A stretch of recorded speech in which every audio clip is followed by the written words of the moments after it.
नमस्कार दोस्तों, हर साल गूगल के टॉप में रहने वाला बिटकॉइन, ऐसा क्या रीज़न है जो यह वर्ड इतना ज़्यादा सर्च किया जाता है और असल में बिटकॉइन है क्या? बिना किसी देरी के इसे बड़े सिंपल लैंग्वेज में समझते हैं। ऑल ओवर वर्ल्ड में देखें तो आपको पैसा क्यों मिलता है? आपको पैसा कोई तब देता है जब आप उसके बदले में कोई वैल्यू ऐड करके देते हैं या कोई काम करके देते हैं। ऑफिस में भी आपको सैलरी तभी मिलती है जब आप काम करके देते हैं या उस कंपनी के लिए कुछ वैल्यू ऐड करते हैं। एक दुकानदार को भी तब पैसा मिलता है जब उसके बदले में उसे सामान देना पड़ता है। इनफैक्ट ऑल ओवर वर्ल्ड में देखें तो आपको पैसा तभी मिलता है जब आप उसका काम करें, नहीं तो कुछ वैल्यू ऐड करके उन्हें दें। एक तरह से माने money is equal to value, और टाइम टू टाइम मनी को अलग अलग चीज़ों में रिप्रेजेंट किया जाता है। जैसे पहले के टाइम में लोग अनाज और गेहूं देकर काम करवाते थे, फिर लोगों ने उन चीज़ों में ज़्यादा इंटरेस्ट दिखाया जिसकी वैल्यू अधिक हो और लंबे समय तक खराब ना हो, यानी कि गोल्ड।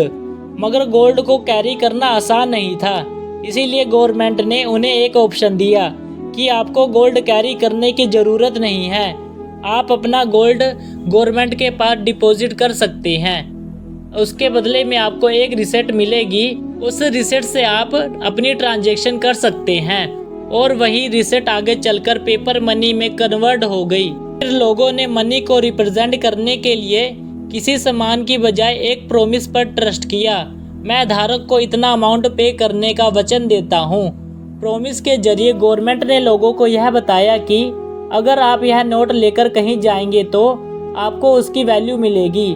लेकिन अगर ऐसा है तो गवर्नमेंट नोट प्रिंट करके सबकी प्रॉब्लम को क्यों नहीं सॉल्व कर देती? इसको आपको मैं एक एग्जांपल में समझाऊंगा। मान लीजिए आपके पास 1 किलो आलू बचे हैं और उसको लेने वाले जितने भी हैं सभी लोगों के पास 1-1 लाख रुपए है, तो वे आलू उसको मिलेगा जिसके पास 1 लाख रुपए से ज़्यादा होंगे। ऑटोमेटिकली आलू की कीमत 1 लाख से ज़्यादा होगी।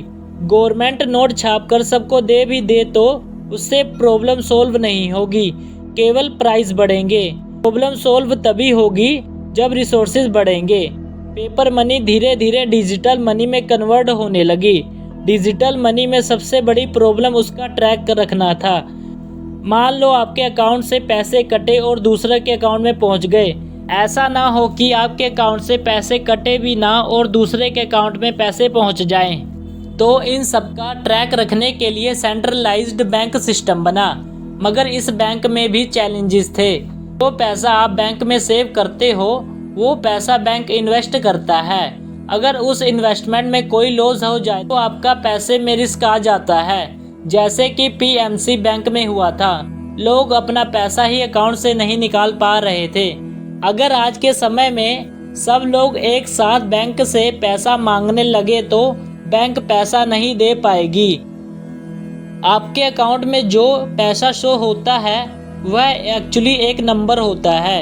एक तरह से आप अपने पैसे का कंट्रोल दूसरे के हाथों में दे रहे होते हो। कुछ चुनिंदा इंस्टीट्यूट हैं जो पूरे पैसे को कंट्रोल कर रहे हैं, तो इसमें करप्शन भी इन्वॉल्व होता है।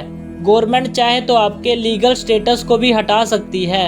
एक्चुअल में इन सब का मतलब क्या हुआ?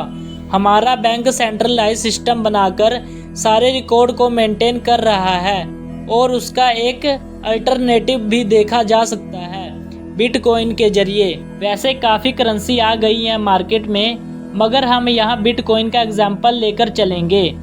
जब आप पेटीएम से कोई प्रोडक्ट खरीदते हैं या कोई ट्रांजेक्शन करते हैं तो आपको कुछ रिवॉर्ड पॉइंट मिलते हैं। जनरली वह रिवॉर्ड पॉइंट पेटीएम के अंदर ही यूज़ होते हैं। अगर वह रिवॉर्ड पॉइंट बाहर यूज़ होने लगे तो हर कोई उसे एक्सेप्ट करने लगे तो उसकी वैल्यू बढ़ जाएगी।